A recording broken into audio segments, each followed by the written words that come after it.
আজকে সোনুর জন্মদিন, ওই জন্যে দেখো 5 রকম ভেজেছি। ঢ্যাঁড়স ভাজা, আলু ভাজা, পটল ভাজা, বেগুন ভাজা, কাঁকরোল ভাজা, আরও কী কী রান্না করেছি তোমাদের দেখাচ্ছি।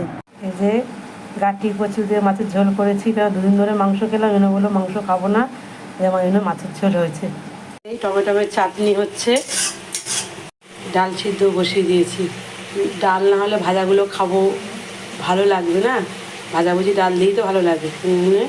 ডাল হচ্ছে, পাশে আছে পাঁপড় ভাজা। পাঁপড় ভাজা না হলে লাস্টে চাটনি দিয়ে কি জমে।